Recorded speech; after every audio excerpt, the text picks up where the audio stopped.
أعوذ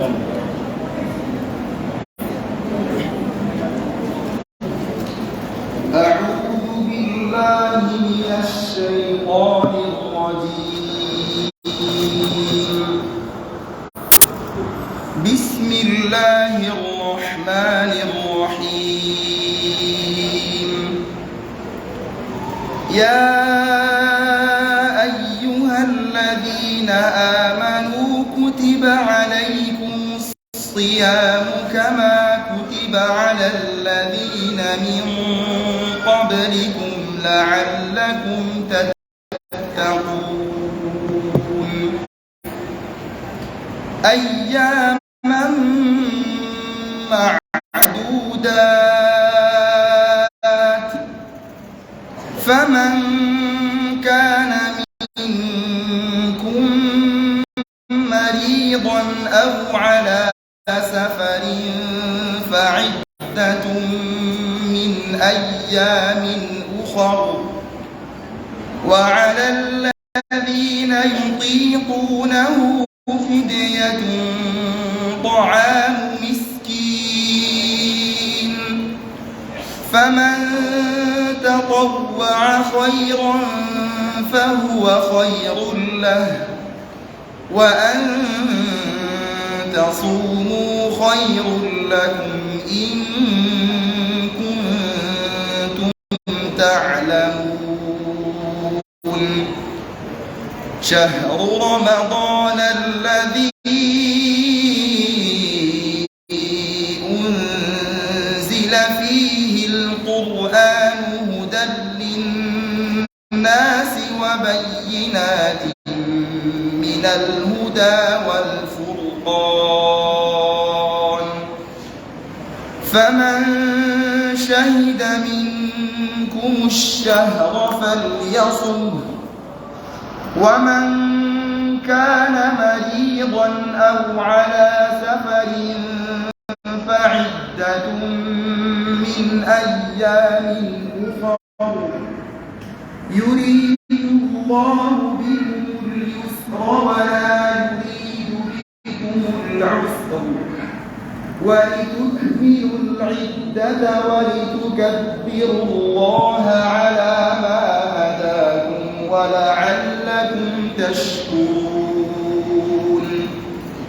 وإذا سألك عبادي عني فإني قريب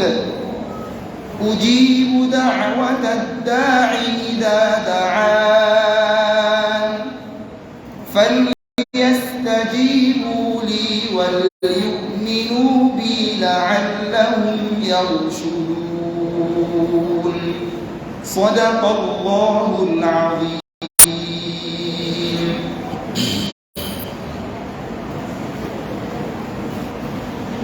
بسم الله الرحمن الرحيم. الحمد لله على نعمة الإسلام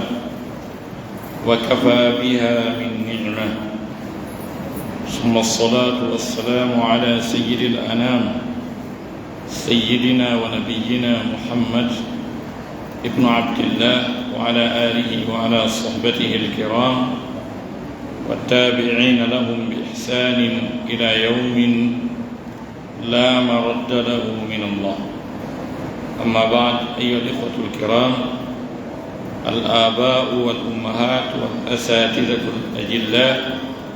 أيها المشايخ الأئمة الدعاة الحفاظ الطلبة الحضور الكريم، أوجه إليكم أطيب التحيات وأزكاها تحية إسلامية أخوية ودية خالصة مباركة وطيبة، ألا وهي السلام عليكم ورحمة الله تعالى وبركاته. كما تفضل الأخ الكريم الأمير لهذا المركز الشريف، المركز القرآني الشيخ محمد ألفا، فموضوعنا في في هذه الليلة المباركة أمام هذه الوجوه المنيرة بالإيمان والتوحيد والتقوى، أمام يدور حول هذا الشهر أي شهر رمضان المبارك. أسأل الله سبحانه وتعالى أن يجعل كل كلمة أقولها هنا فاد في نول رسوم يتدن إن شاء الرحمن أي يوتي كاوساج مو ونيدر لورو bawti ɗum naɓirgol yewtere men nden no ɓe holliri noon e yewtay e pular haa gasa e on say si en gayni juumulen ko yewtuɗen e pular kon e français fi musidɓe me en wonde e ƴiyal taw ko sabi allah kadi woni komi yewti. onon ɓeeɗo musidɓe julɓe tedduɓe seeniiɓe e ndeɗo jonde mawnde jonde teddude, yo allah subhanahu wa taala tawnu on e jeyaaɓe makko ɓe o sififi mum o mantiɓe kadi o daali fa bashir ibad alladina yastamiuna alqawla fa yattabiuna ahsana ulaika alladina hadahum llahu wa ulaika hum ulul albab. daali weltini jeyaaɓe am ɓen ɓen no jentito yewtere ɓe ƴetta ko ɓuri moƴƴude e mayre kon. allah daali ko ɓen ɗon tigi woni ɓe allah fewni ɓen, ko ɓen ɗon kadi woni joomiraaɓe haqqillaaji ɗen. Mes très chers frères et sœurs en islam, louange à Allah, le créateur de l'univers, le Seigneur des mondes. Nous sollicitons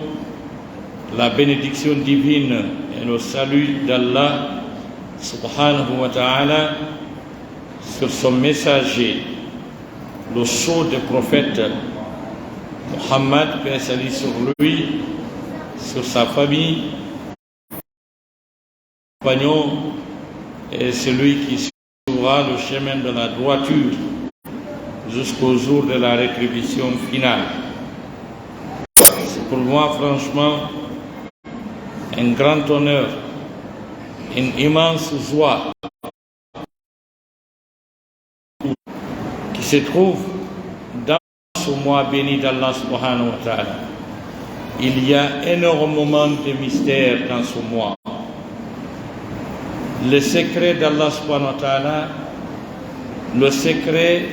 de ce gigantesque univers. Dans mon exposé, je parlerai de quelques techniques, n'est-ce pas, à respecter au cours de ce mois saint de Ramadan. Madame, mademoiselles et messieurs, distingués invités, voilà le plan de notre exposé de ce soir. Je prie à Allah subhanahu wa ta'ala qu'il m'accorde les mots nécessaires pour pouvoir bien mener mon exposé. Je prie à Allah subhanahu wa ta'ala également de vous faire figurer parmi ces serviteurs dont Allah subhanahu wa ta'ala a parlé d'eux dans une sourate qu'on appelle sourate Az-Zumar, lorsqu'Allah subhanahu wa ta'ala a dit « Annoncez la bonne nouvelle à mes serviteurs ». Ce sont ceux-là qui participent à ce genre de rencontres, qui écoutent et qui choisissent ce qui est meilleur pour pouvoir en pratiquer. Dieu dit, ce sont ceux-là qu'Allah subhanahu wa ta'ala a guidés et ce sont ceux-là qu'Allah a dotés de l'intellect. L'intellect, c'est ce qu'on appelle dans le langage coranique l'ub, n'est-ce pas? Donc c'est un mot ici prononcé au singulier, le pluriel de l'ub, on dit al-bab. Isha ar-Rahman, mes très chers frères et sœurs en islam, je vais rapidement évoluer en langue nationale Pulaar. À la fin de mon exposé, je procéderai à un résumé exhaustif, n'est-ce pas, exhaustif de tout ce que réellement j'ai développé au cours de mon exposé. Haray musidɓe julɓe tedduɓe, haray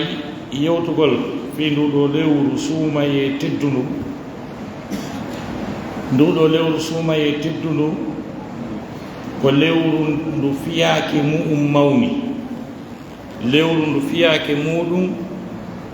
teddi nduɗo lewru ko fi honɗum ko tawi kon taw horugol lewru suumaye ndun hino tawa e tugaale l'islamu ɗen jowi dewe ɗen no ɗuuɗi kono tugaale diina kanko ɗe jowi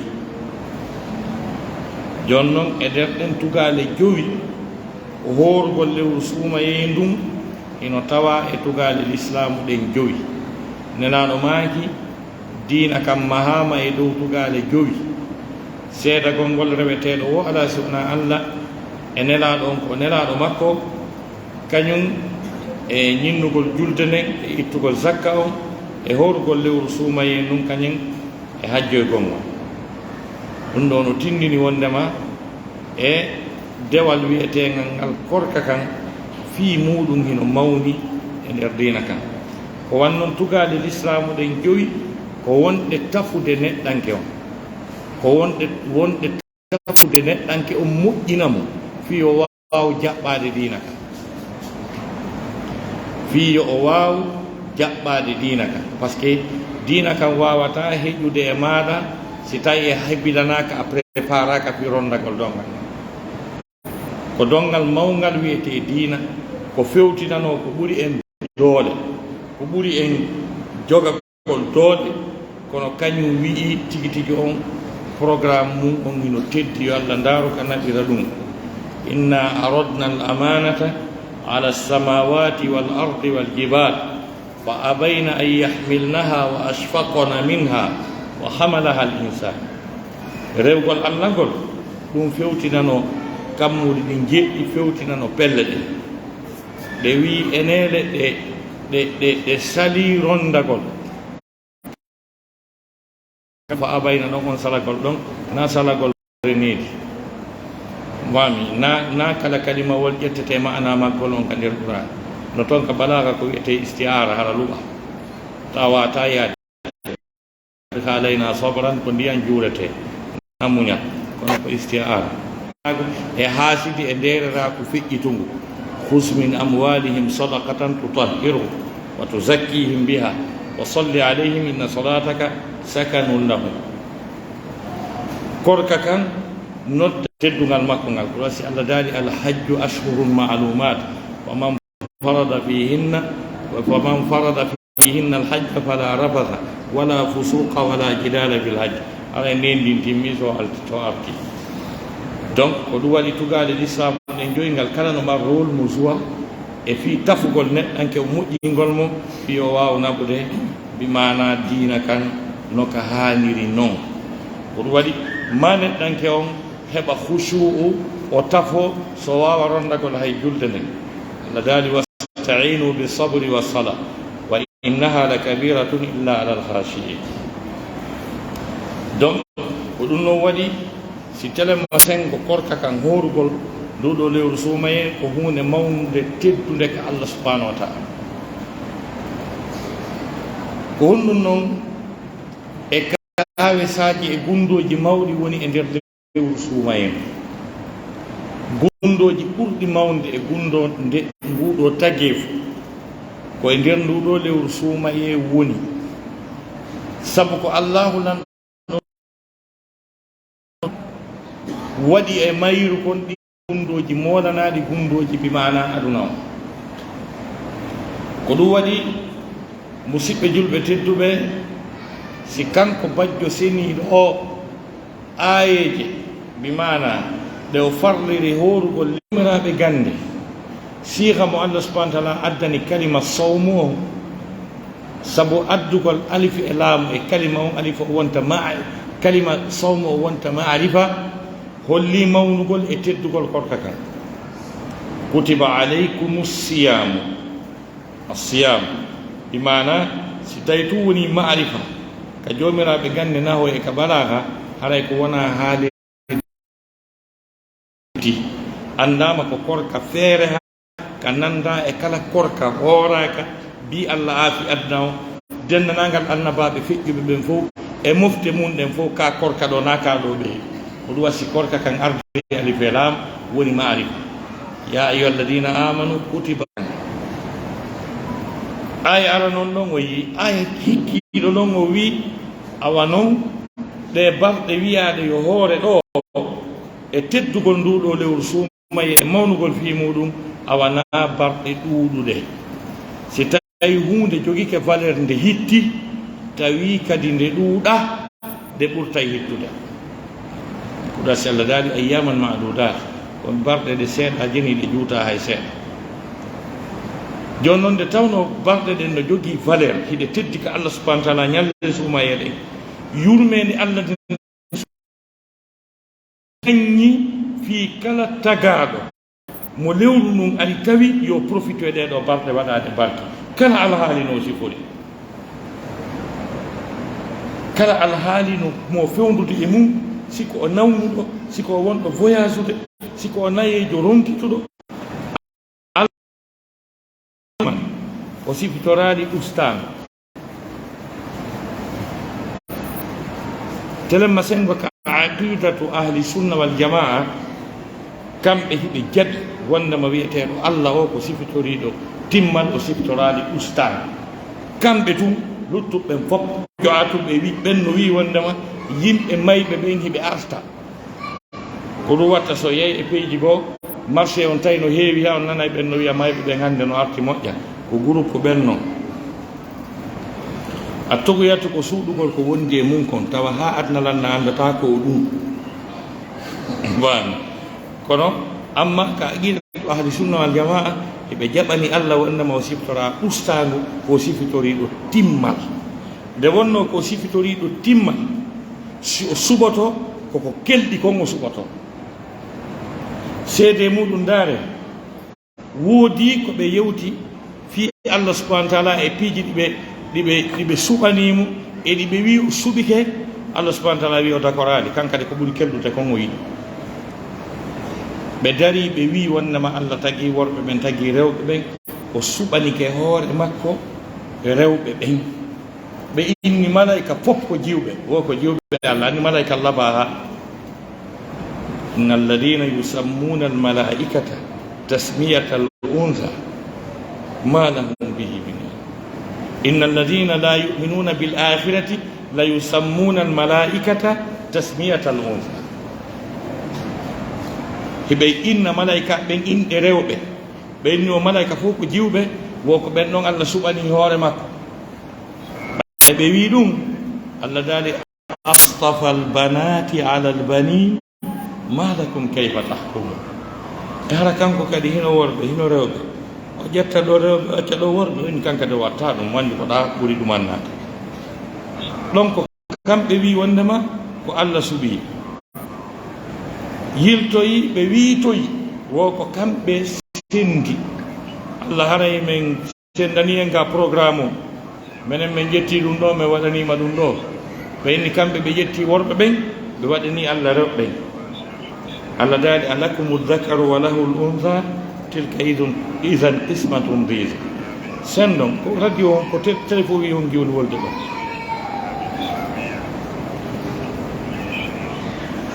allahu ɗan ɗo subhanahu wa taala o daali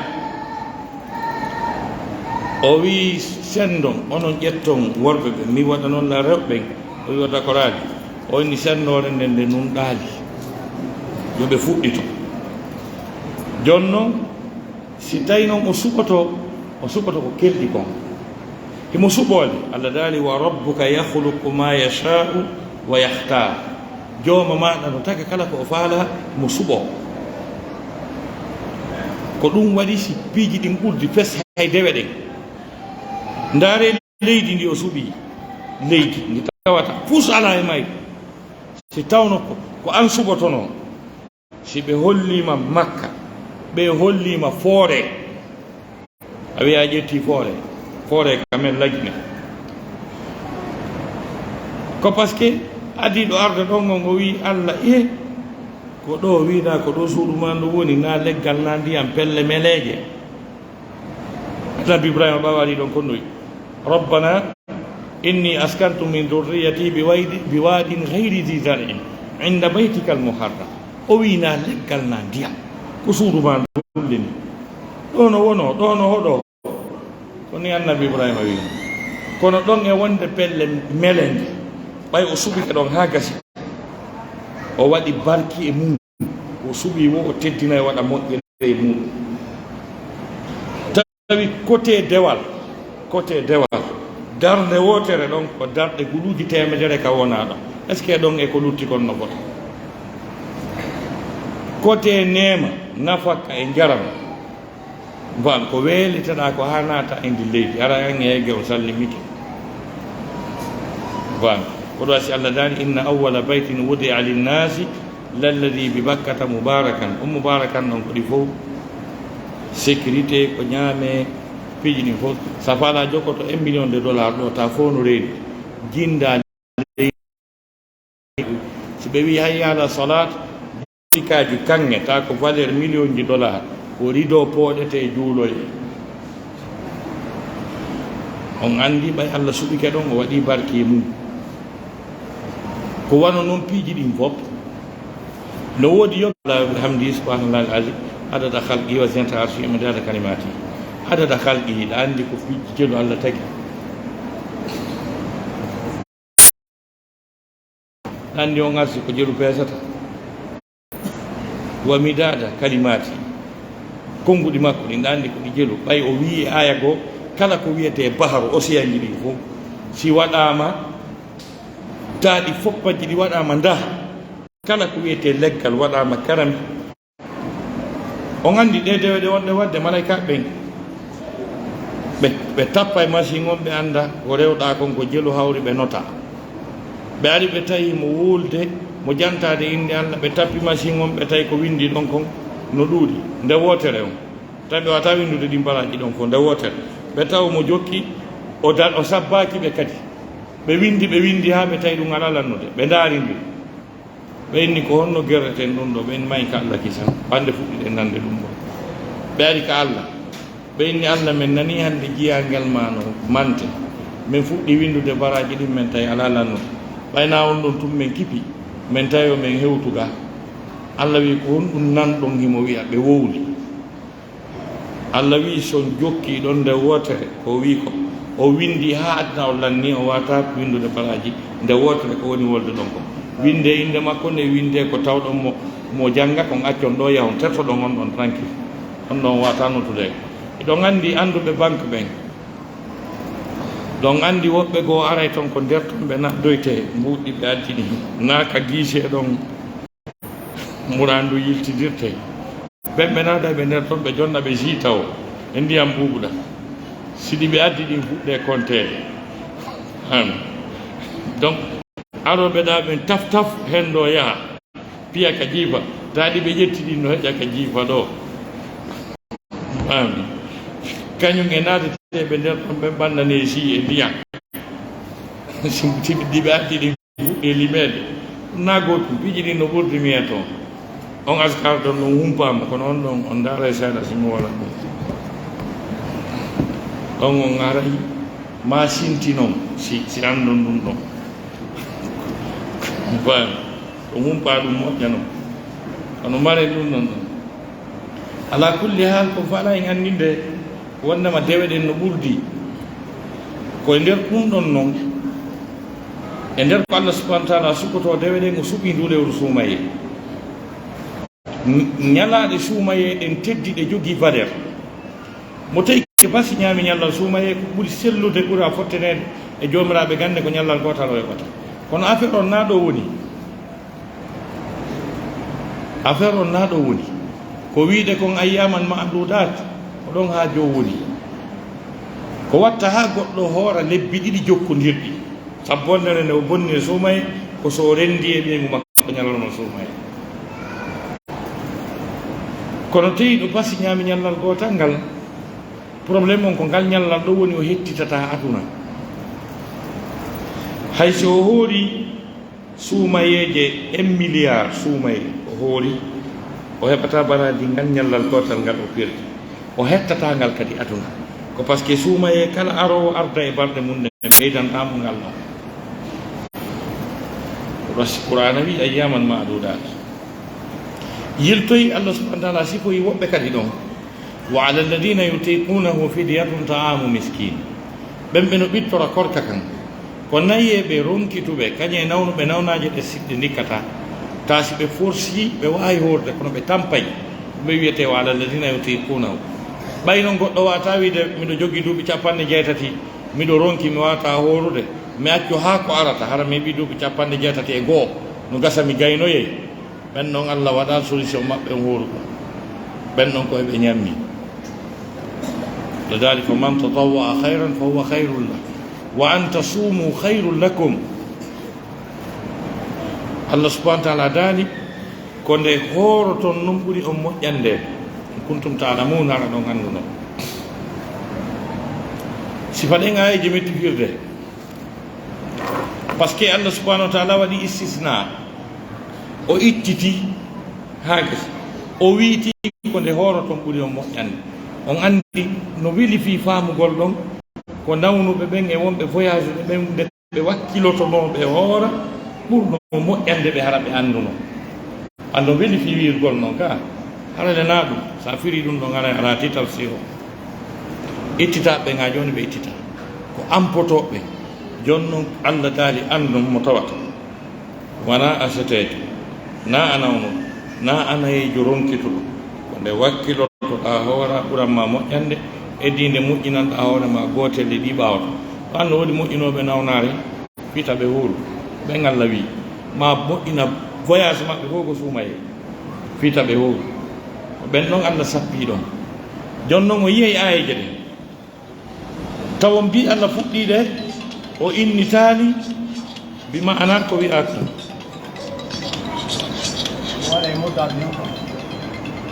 on voit ma waɗa silencier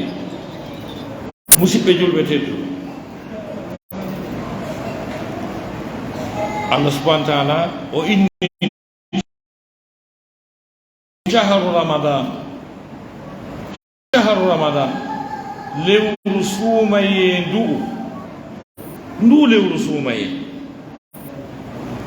ndu lewru suumaye no firireno par ce que se waɗi irabu shahru ramadan o gandi jumla ismiya ko jumla fuɗɗorɗo inde ɓe wi noon al jumlatul ismiyatu tatakawwanu bi mubtada'in wa khabarin ɓe wi wal mubtada'u wal khabaru ismani marfu'ani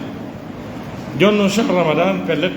ko jumla fuɗɗorɗo inde noon ɓachar ko inde wona wiye jooni noon ko honto mubtada e khabaru woni ka shahru ramadan par ce que a wiyata shahru mubtada'un marfu'un wiya ramadana khabar ramadan wata wonde khabar par ce que nawo marfu ino ɗo no irabo waɗirte shahru khabarul mubtada'i marfu'un bidammati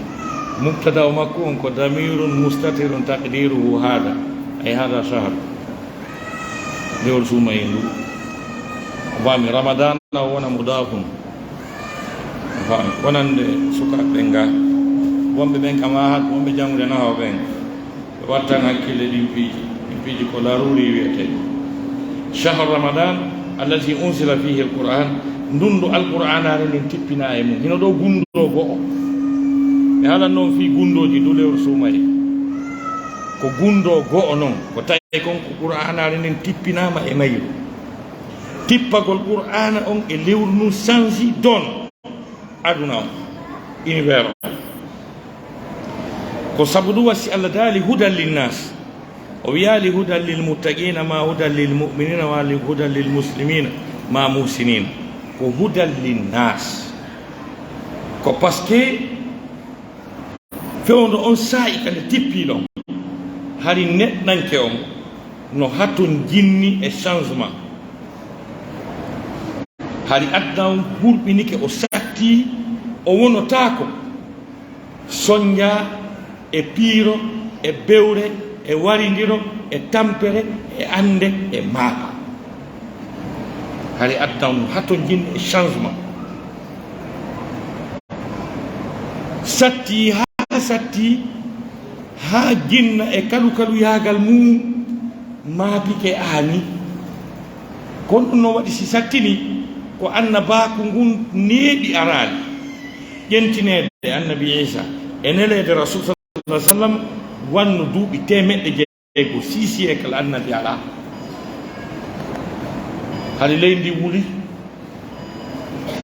ha jinna tigi wi awa ɗum satti dey jinna wi wa anna la nadiri asharrun urida biman fi l ardi am arada bihim rabbuhum rashada awa satti dey amin ganda ɗo joni wa joni hara Allah faala mulude lanna kala ko woni ka leydi ma raw faalama addude goɗɗum ko jokke aduna o wona e jam kono ko gotele piiji ɗiɗi donc en andi hari aduna on no besoin ni e changement eɗen andi noon ko wiyete changement kon koko mawni ko teddi e tammede ɓay hayɓe programme mum mars ko homɓe programme mum mars telema sengo aduna heɓi ko ñaama heɓi ko ɓorno heɓi ko ñawdora heɓi ka bako ha hewti Amérique les États-Unis d'Amérique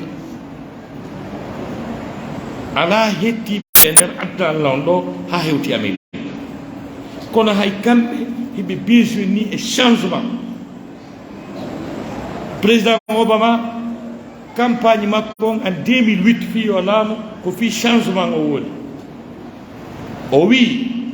we need a change we need a change iɗen faala changement ko ɗum o wi we need a change o wi hiɗen besoin ni e changement enen Amérique ko kan haala wooli ha o jooɗi ka jullere ɓay o ɓattoyki o tañƴini kay joni o laamoto o change slogan o watti wiide yes we can men sansay hewti joni noon ko adda on fewndinoɗo hari adda on no besoin ni e change kon jama on soñji ke tampi surtout les couches vulnérables wona ɓe sonnade hari ɓe jasinama ɓe rukama ka leydi ha tawi si rewɓe ɗuuɗi e gorol ngol gorol so tombonirama ngol ala konngol ha tawi joni jiwoy koye heɓama koye surta koye wuuli wa idal mawudatu su'ilat bi ayi zambin qutilat satti joni noon nde ari noon fewno ɗon tigi tigi tigi nde tippi nde changé aduna o sur tout le domaine oɗo si Allah daali hudal linnas c'est à dire c'est une direction pour toute l'humanité argol mayre nder lewru suumaye ndu nde tabintinni droit haqqeji ɗin tooñe acci nde tabintinni nunɗal nde itti piirugol warda hay ko piirugol warda fewndi ha Allah sifi ko honno ɓe wawno fewna nde alata Allah daali waskuru nicmatallahi alaykum id kuntum a'da'an fa allafa bayna qulubikum fa asbahtum bi ni'matihi ikhwana ذلك وكنتم على شفا حفرة من النار فأنقذكم منها عندي تيفون ونو دون أيروبة واردوبة سبب الإسلام wontu ɗon nene gotol hade ɓe jasi ngayka kamɓe fof ɓe wata heƴude ɓe huɓɓi yiite ɓe dasindiri ha ka toni makka lutti ulidirgol nder toon ɓe mula nde wotere nde tippi fewn ɗon change ɓe wonti nen gotol ɗum koye nder ndu lewru sumaye ko ɗum Allah signali في أرض تدقل ميرو شهر رمضان الذي أنزل فيه القرآن هدى للناس وبينات من الهدى والفرقان يلتي تبنتني نين قوة الحق نيمبي دو وادي بروموسيون سيانس باسكو واتا بوتينده هبن ديفلوبمون اباو سيانس si tawi ɗo joni ka yeyte wo koye seppu auto ala avion ala vaccin ala lekki ala kono wonirten e nder confort e nder nema mo Allah wi on mo faalana en on wata marsude nde yewti fi science nde haali fi atome o man yamal mithqala darratin hayra yara nde wooli fi conquête spatiale ka science on hatti toon ɓe mada fi samawat nde wooli fi bien-être hettagol fiiɗi ɗi mbaɗɗa teeriji ɗi fof wal khayla wal bighala wal hamira li tarkabuha wa zina wa yakhluqu lakum ma la ta'lamu fay on tagande kadi ko ganda ɗum won ɗe otoje liksi je ɗo ɗe otoje ɗi marque ji ɗi won ɗon ɗum ko ɗum wiyete wal khaylul musawwam bi mana ko wiyete musawwam ko marque ji ɗin Peugeot Toyota e ɗuma zuyyana linnasi hubbu shahawat on aya ɗon ko Allah wi ɗon pucci mandinaɗi ko Toyota on noon kañum e Suzuki e ɗuma marque ɗin Allah sappi ɗum fof nde ani nde change aduna o nde tabintini science on nde développe ni ɓantangal développement on e ɓutton e nene goto yakal hakkude julɓe ɓen ɓuttu tabiti aduna o ko gundo goo ko lew suuma e ɗum mari gundo ɗimmo hawniɗo ko lew suuma e ɗum mari ko révise ko lawhil mahfus o duuɓi guluuji 50 Allah subhanahu wa taala o taggo kala ngol wiyo ngol windi kala ko Allah tagata kon fof e arsikaji mum e laggal mum e programme ji aduna on fof o ƴetti ɗum o waɗi alluwal no wiye lawhil mahfus wonti duuɓi guluuji 50 si Allah tagi fum joni noon kodduriyeji ɗin fof kala ko o hoddirta kon fof ko marsata e nder hitande nden kon fof décision ji ɗin ko ƴettata e koye suuma he c'est à dire plan d' action annuel ko feƴƴata e nder hitande nden kon fof patron o régula e dossier ji ɗin fof seydna Djibrilu jonne délégation molanaɗo ɓe arda e muran ndum e goowo heɓowo ɓiɗɗo sodowo oto piiji ɗin jeena e 10 ɓe arda e ɗin dossier ji ko ɗum wasi jemmane to gaddi ɗo wiya la nuit du décret c'est une nuit dont le patron fait de décret inna anzalnahu fi laylatil qadr wa ma adraka ma laylatul qadr khayrun min alfi shahr tanazzalu almalaikatu warruhu fiha bi izni rabbihim min kulli amri ande maana ko wiyete bi izni rabbihim min kulli amri mon ko maana ɗum noon no jogondiri e aya to on mbami donc lawhil mahfus on Allah darta mo chaque année une fois jante Qur'an yamhu Allahu ma yasha'u wa yuthbitu wa indahu ummul kitab o windi kon ka lawhil mahfus mo monta ko fala montude ko mo tabintinta ko tabintinta kon wonenirare nden no ka makko ka gundoji ɗin fof won toon no ka makko joni noon o révisay ɗum une fois par an ko jemma laylatul qadr o dartata ɗon o watta plan d' action kodduriyeji hitande ko ɗo si Allah wi malaika ɓen no tippo tanazzalu lmalaikatu warruhu fiha alhaw tahudu ila laylatul qadr seydna Djibrilu e malaika ɓen no tippo e on jemma laylatul qadr bi isni rabbihim ɓe immina c'est une délégation na cowiɓe tun cikki min kulli amrin ɓe arda e kala fiyaake kala décision ji ƴettaɗi waɗɗodi e nder hitande nden ko ɗum Allah faandi min kulli amrin ko aya goo firi mo inna anzalnahu fi laylatin mubarakatin min tippini nde e jemma waɗaɗo barki fiha yufrahu kullu amrin hakim o jangal ɗum dali koye on jemma ɗon programme ji ƴettaɗi ɗin fof kalawol mahfis ko ɗon fiya yufrahu kullu amrin hakim décision ji ɗin fof koddureji ɗin fof koye nder on jemma ƴettete donc ɗum kadi ko gundowi molanagui aduna on no ɗum koye nder ndu lewru suuma e woni joni noon musidɓe julɓe tedduɓe ko hon ɗum woni e lewru ndun telemma sengo moƴƴireji telemma sengo baraji gogo on patron on o jonnu ɓiɓɓe adama ɓen opportunité fiyo ɓe waw wadde dewal ɓe ƴooga e lewru mum baraji ɗi alaka hatti par ce que nela sasamaji man qama ramadana imanan wa ihtisaban ghufira lahu ma taqaddama min darbihi kala ñinnuɗo lewru suumayen wondude e gonɗinal kañum anni e heɓugol baraji o yafante dendanangal bakkatuji makko bi Allah taguma bakkatuji maɗi fof a seeday e majje suumaye sa wattani ñande goo ɓe hutubunoɓe maaki aminaji 3 sabaɓe landiɓe ɓe inni ko Allah huuɗi yimɓe 3 Djibrilu yettini e maɓɓe ɓe tawi no yoni ɓe fattanaki ɓe inni amina si Allah huuɗi Djibrilu yettini nelaɗo ammini ndin kuddiɗo ronka e nangude tawi no tawa e ɓen neɗɗo mo lewru suumayi ndun ari tawi o wondi e mayro haanu maayi o luttiri bakkatu gotum hadis o wiya ligoy o luttiri bakkatu gotum wo on ko huuɗaɗo sabu hare heeɓi occasion seedugol e bakkatu joni noon fiyo ɗum laato ko seytaneji wonoji sappo ɗin ha yedda Allah ko ɗin nanga joga nana sasaɓe maki no arde e mo lewru teddudu lewru waɗandu barki lewru ndu dambuɗe aljanna ɗen udditete dambuɗe yiite ɗen soke seytaneji ɗin kolbe ɗum ɗo tuyo ni ko adda Allah on hooloro wondema l'islam ko gonga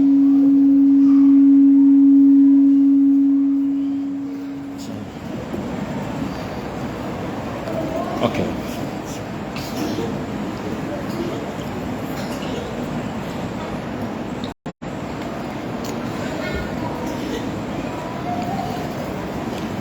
wallahi adna on fof no wawno hoolade l'islam ko gonga sabu ndu lewru suuma en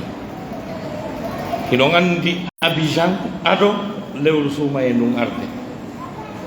ndaare Abidjan après ka suuma en ari ndaron siko Abidjan goto on ni taxi jeɗen fof kala ka bommarle watteteno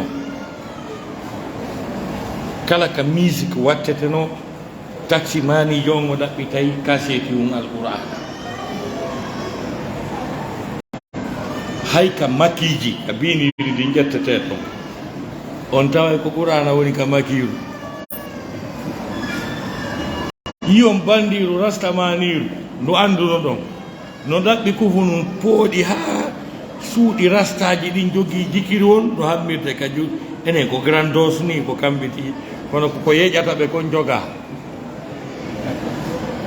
Allah dali alam tara anna arsalna shayatina ala alkafirina ta'uzzuhum azza ayani miɗen wurti seytaneji ɗin e dow he ko raɓɓe no yeƴaɓe yeejugol ko yeƴataɓe kon noon ko ɗum kon mba juga fewnu ɗo suumaye si ari ɗin fof nangete on tigi haray ala ko amina ɗum suware ala ko yeddina ɗum Allah juuɓe wattotonoɓe pantalon ji moro rasta woɓɓe maɓɓe wuja hoore nden nebban ha wawa tuma ñaariru naati e nder ma feyalti ko ɓe yiyata mo namino tiggi ko par ce que ko yeƴataɓe kon no joga fewɗo donc ko occasion Allah subahana taala addani en jogui ko majjinta en kon fi en waɗu dewal o accana en bakkatuji men ɗin tournen pason moɓe mbaraji kadi ko ɗum addi sumay amma nela sasa maki ɓe maaki arande lewru ndu ɓe maaki e julde naafiilo ɓe maaki naafiilo e nder lewru ndun ko farilla yoɓete farilla e nder lewru ndun ko farillaji jeɗɗi yoɓete suumaye a ari ka juulirde a juulidarɗe ɗiɗi a hiwrike juulirde ɗen a jooɗike a windante baraji juulɗo fana on sa juuli fana on ko windanteɗa ko a juuli fanaji jeeɗɗi no wawi wonde temeɗɗe jeeɗiɗi no wawi wonde guluuji jeeɗɗi par ce que no toon ayeje wiide adafan kathira on karkilaɗa koye ɗon ono patron o weltori o hiɗa wawi ɗon juulude ɗon fana patron o welto wiya bon aljanna lanni c'est fini ɗum koye suuma e tun e ɓoto donc ɗum ɗon fof hino nder toon wattu dena sislamaki barɗe sappo arane lewru ndu ko yurmede Allah nden sakitoto e aduna barɗe sappo hikkiɗe ɗon ɗen ko bakkatuji yaafete barɗe sappo sakkitiɗe ɗen ko daaɗe rinɗinte natugol yiite winde angongan e yiite lanni ana tayite ƴalma les 10 derniers jours yirti o soomi jemma gooto e nder lewru jemmare nde qur'anare en tippina e mum inna anzalnahu fi laylatil qadr on andi Allah subhanahu wa ta'ala ɓay o yewti qur'anare nde nde woni deftere ko ɗum waɗi onon darol qur'ana ɗo yette Allah sonnaɓe ɓe motiɓe mum ƴettoyi siko Angola siko Mozambique siko Washington ƴettidi ɗum e ɓiɓɓe mum addi ɗo ɓen sonnaɓe yetto Allah ɓiɓɓe addaɓe ɗo darol qur'ana ɗo yetto Allah arɓe hoɗi ɗo woni ɓe loosu ɓe darnu yoɓe yetto Allah par ce que ko wiyete qur'ana kon no mawni ndaare ko sabu qur'ana on jonni lewru mum bale nde tawno qur'anare nden ko e nder lewru suuma e nun tippi lewru ndu fof mayru ndu heeɓi valeur nde jemmare nde qur'anare nden tippi ɓuri kadi lewru ndu fof mayru ɓay allah subahanahu wa taala yewti qur'anare nden nde woni deftere ƴettugol nde ka makko adda nde ka baytul mamour ko malaikaji sélectionna kalla innaha tadkiratun fi suhufin mukarramatin marfu'atin mutahhara allah daali bi aydi safara kiramin barara ko ɗon on affaire ɗo woni ko moni o wolande ɗo ko allah daali nde ko waaji torno ni e nden ɗereeli tedduɗi ɓantaɗi laaɓuɗi e juuɗe bi aydi e juuɗe malaikaji tedduɗi kiramin e tedduɗi barara ɗigguɗi kiramin barara ko ɗum ka balaga ko ɗum wiyete siyahun mubalagatun o andi no woodi konnguɗi arab taɗi dolni no so wi rukka an sujjadan kiramin barara ulaika humul kafaratul fajaratu o andi aslu ɗum ko kafirun fajirun on faami kon siyama kafaratul fajaratu c'est à dire kefeero ala ɓurɗo ɓe bandi ko ha ɗon hatti alfajara ɓeeɗa malaikaji ɗin kanji kadi allah wiiɗi kiramin bara ko ɗin malaikaji sélectionna karmo koye ɓe rondi qur'anare nden ɓe ɗowti nde ɓe addi nde e jemmare ka baytul mamour ko ɗon jibril ƴettiri seeɗa seeɗa e nder duuɓi nogay e tati tippine patron joni noon ɓay ɗum ɗon koye nder jemma ɗon waɗi ko fiwndu wasi mi innani ono wonɓe darol qur'ana o yetto allah ko par ce que ɗon janngude ko ɓuri teddude ko ndaare sabu ko nde tippi on jemma ko allah waɗi barki on jemma tawi dewal gootal e on jemma a windante baraji rewɗo allah ko ɓuri duuɓi capanɗe jeetati imaginez vous goɗɗo wuura duuɓi temedere o daroyo darngal mo jogii leylatul qadirije tati validaɗe duuɓi capanɗe jeetati e goɗɗum fois 3 ta ko santa wuuruɗa na patron dari ɗon ko suumaye ɗum heɓoto karmo kadi ndaare hakke ma ko nde tedditay ko nde ɗowte eɗon anndi no woodi kadi simoje kadi ɗowtaɗe suratul araf ñande suratul araf tippi e nelaɗo sallah sallam ani nelaɗo no kay hoore ngeloba maɓɓe kamɓe sahabaɓe yiɓe ɗon tout va bien ɓe yiyoyi nelaɗon no diwna no yeƴo ɓe yi ngeloba man diwni fof ngalɗi jibi ko honɗum ni nelaɗo tippi e ngeloba man tun ngeloba man heƴiti wonti normal nelaɗo maaki ɗon andi ko honɗum ngeloba man yeƴani ɓe inni ɓe anda wo ko simore tippi e an ɗo o tawi malaikaji guluji capanɗe jeɗɗi ɗowti simore nde guluji capanɗe jeɗɗi malaika ɗowti simore nden tawi mi man tawnatamen mi tippi ko ɗum woni e ɗe koye mon yo sukaɓe ko on tedduɓe hiɗon teddi simore wotere nde anɗi jeɗɗo malaika ɗowti ɓe wi leylatul qadir hayrun min alfi sahar jemma leylatul qadir goto mo allah rewa e mum no fota wa lebbi wulure on tafsir ɗon mi dakorani mo par ce que allah wi aali leylatul qadir kono ɓuri dey allah wi kono no yimɓe ɓe wirta no fota wa lebbi wulure ɗi allah rewa ko allah wi no ɓuri ko ɓe gandi ko a on to ɗum yehoyi hayrum min e tusawi no serti few ko o wi no ɓuri lebbi wulure ɗi allah rewa en no ɓuri lebbi wulure o qiisu ɗum par ce que haali arabe kamɓe aada maɓɓe kala ko woni wulure haray kamɓe ɗuuɗi ko ɗum wasi allah hino yiɗi wiwgol wulure fiyo ɓe faamu ɗuuɗi wa inna yawman inda rabbika ka alfi sanatin mimma ta'uddun ko fiyo ɓe anndu ɗuuɗi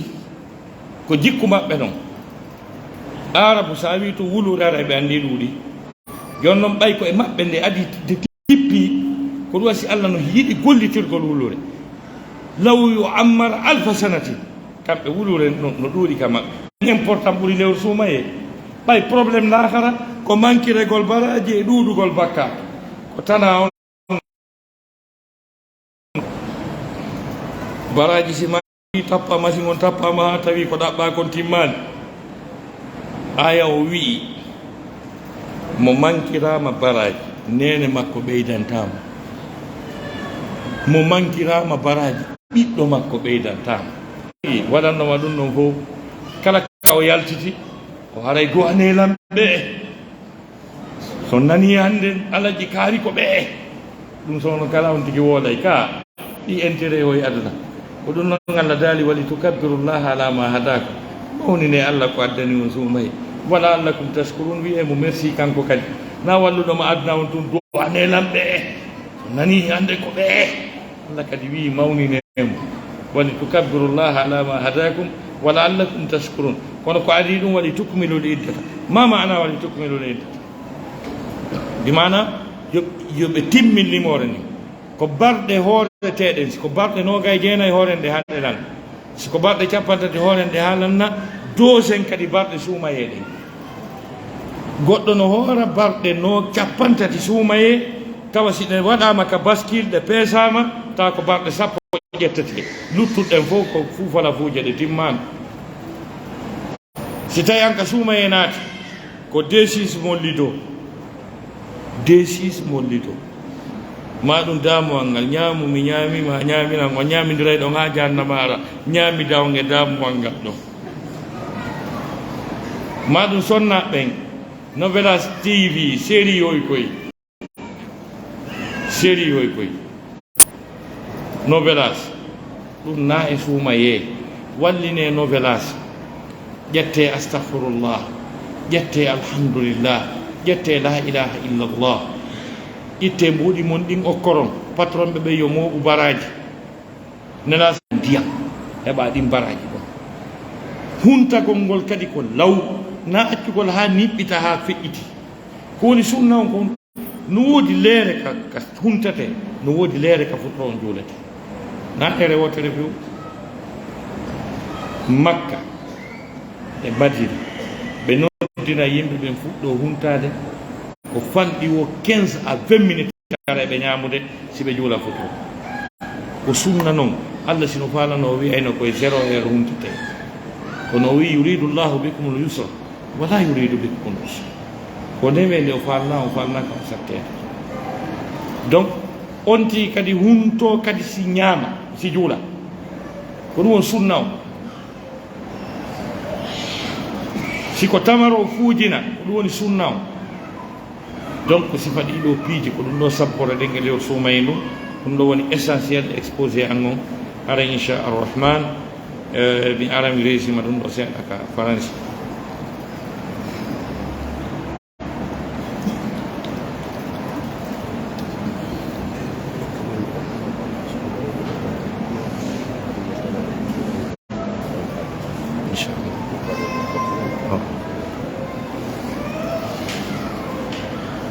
Mes très chers frères et sœurs en islam,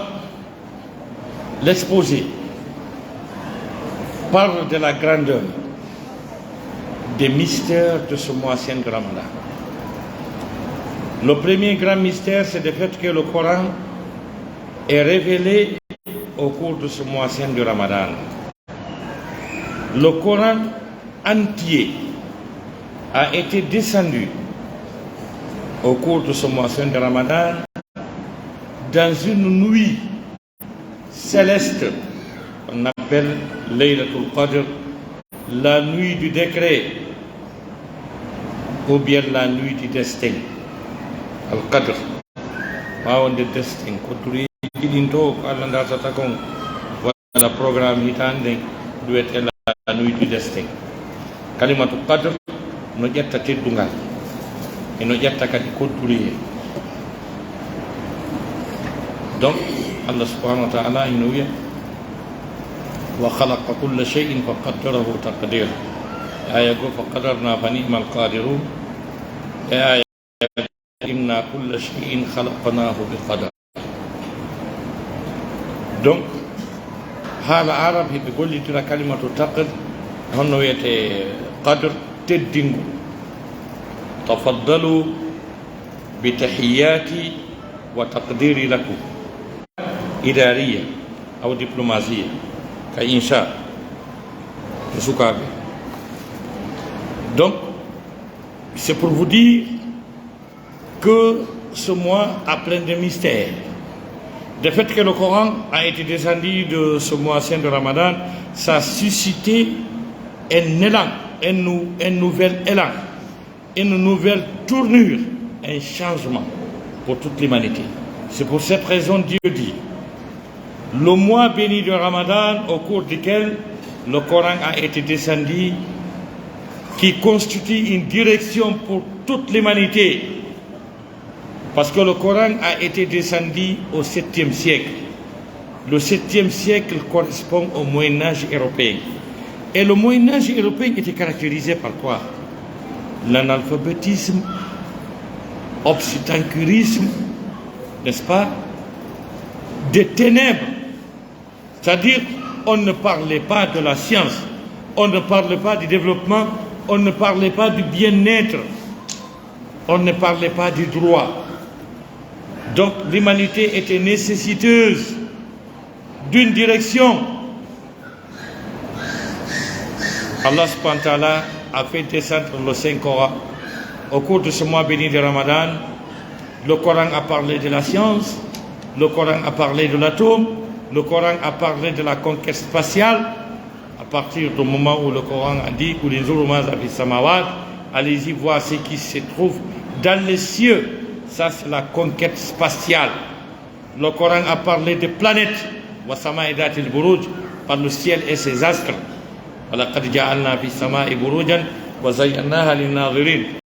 Ce sont les planètes dont Allah fait allusion à travers ces versets coraniques. Au 7e siècle, le Coran nous parle de la science, le Coran nous parle de la rotation de la terre. Dieu dit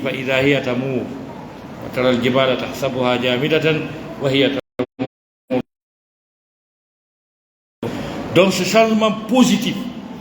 scientifique, économique, social, culturel, cette quiétude, tout ça, c'est à cause du fait que le Coran est descendu de ce mois saint de Ramadan. En plus, un autre mystère. Et chaque année, Allah subhanahu wa ta'ala revoit la planchette. Dieu dit, dans un autre verset coranique, qu'il consulte cette planchette, n'est-ce pas? Il abroge ce qu'il veut abroger, n'est-ce pas? Il légifère ce qu'il désire légiférer. Il dit, il détient le livre mère, wa indahu ummul kitab, c'est-à-dire le livre de la référence de toutes les prédestinations. Et ce processus, ce mécanisme s'effectue au cours de ce mois saint du Ramadan, dans la nuit de Laylatul Qadr. Donc c'est encore un mystère. Donc c'est un mois. Donc Allah subhanahu wa ta'ala a accordé beaucoup de bénéfices en matière d'adoration. Car le prophète, paix et salut sur lui, nous a parlé des opportunités que Dieu nous a données au cours de ce mois saint de Ramadan, du fait que les satans sont enchaînés. Il est primordial pour tout individu humain d'avoir la ferme conviction de l'authenticité de l'islam et du Coran. Parce que le prophète a parlé que les diables, les satans seront enchaînés. Et vous-même, vous allez constater que l'atmosphère va changer au cours de ce mois saint de Ramadan. Vous n'entendez que des Corans, vous n'entendez que des prêches, vous entendrez très rarement de la musique, ou bien des débauches, ou bien de l'abominable, ou bien des turbitudes au cours de ce mois saint de Ramadan. Ça démontre combien de fois le Coran est miraculeux et notre prophète est savant, il est vrai. Donc il est très important pour nous. Imaginez-vous, c'est un mois de dévotion, c'est un mois de pénitence, un mois, n'est-ce pas, d'adoration. pour qu'Allah subhanahu wa ta'ala efface tous nos péchés. Parce que le prophète a dit, c'est lui qui jeûne convenablement le mois saint de Ramadan, ses péchés seront complètement effacés. Et nous aurons également des récompenses énormes. Parce que celui qui tombe sur la nuit du destin, il aura une récompense agréée, exaucée chez Allah subhanahu wa ta'ala, d'une adoration de plus de 80 ans. Imaginez-vous quelqu'un qui vient chez Allah le jour du jugement dernier avec 3 Laylatul Qadr validés par Allah subhanahu wa ta'ala. Et qu'est-ce que nous devons faire? Quel doit être notre rôle, notre conduite, notre comportement dans ce mois de Ramadan? Essayons de nous débarrasser des futilités. Je dis bien des futilités. Les séries télévisées, les lidos, les dames, les matchs de football, les Ronaldo et Messi, Champions League, laissons tout ça à côté et consacrons-nous, n'est-ce pas, à l'adoration. Pour renouer à notre Seigneur, essayer de tourner la page et commencer une nouvelle page avec notre Créateur Allah subhanahu wa ta'ala, le miséricordieux, le très miséricordieux, Ar-Rahman, Ar-Rahim. Donc voilà ce qu'il faut faire. Donc il est important pour nous de respecter les enseignements des prophètes. Il s'agit là de ce repas nocturne qu'on appelle As-Suhour. N'est-ce pas? C'est ce repas nocturne qui donne la différence entre le jeûne de la communauté de Muhammad et les autres communautés qui nous ont précédés. C'est un hadith qui le dit. Et essayer de procéder à la rupture des jeûnes très tôt, sans attendre jusqu'à la nuit soit profonde. Et essayer aussi de procéder à la rupture avant la prière de Maghrib. C'est important. Et être généreux, être modeste au cours de ce mois de Ramadan. Donc, madame, mademoiselles et messieurs, voilà le résumé de mon exposé. Assalamu alaikum wa rahmatullahi wa barakatuh. Je voudrais, avant de rendre le micro, remercier les encadreurs, n'est-ce pas, de ce centre de mémorisation, les oustas qui enseignent et les disciples également qui vous êtes, n'est-ce pas? Et je prie Allah subhanahu wa ta'ala qu'il fasse de nous tous des fervents musulmans et qu'il guide non pas vers la réussite, et que notre salut soit le paradis. Salam alaikum wa rahmatullahi wa barakatuh.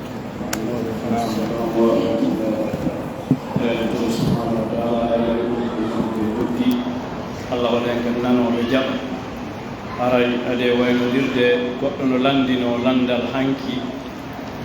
fi sonnajo nawnunoɗo wondema o wawali yoɓitude si o etay joni noon mi profita ɗo mi yewta kisa ɓay haray na neɗɗo goto jogi sifa ɗin probléme ɗi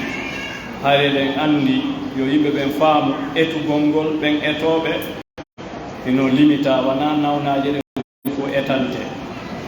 goɗɗo si o nawni o ndikki ko yo hooru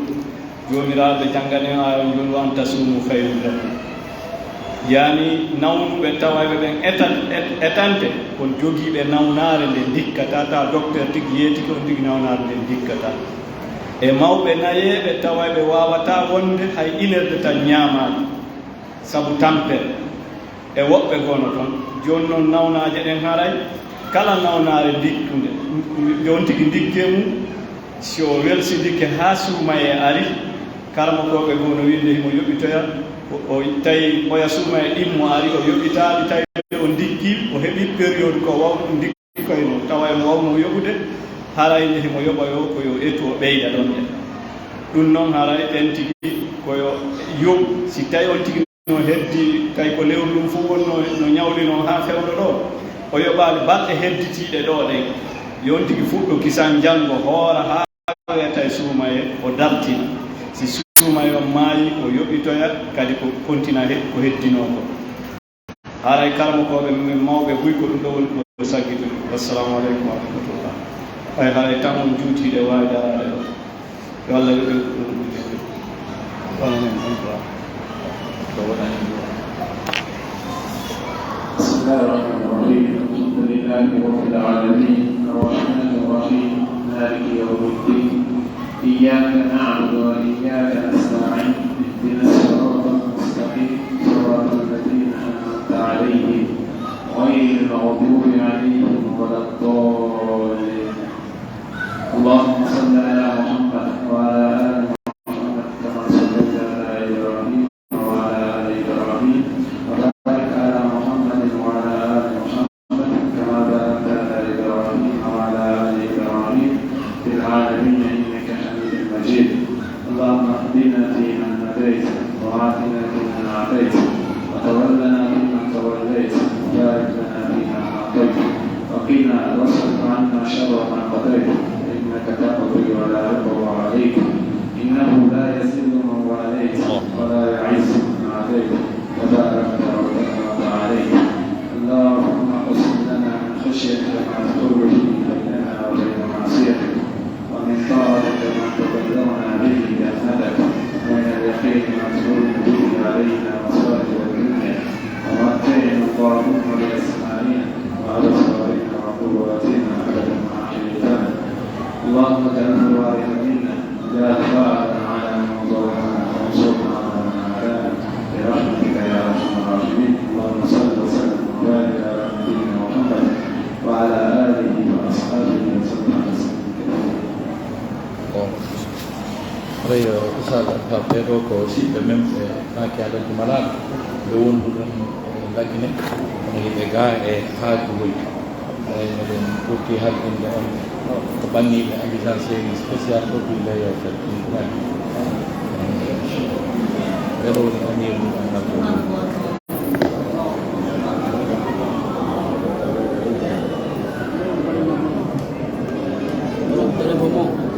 e ko min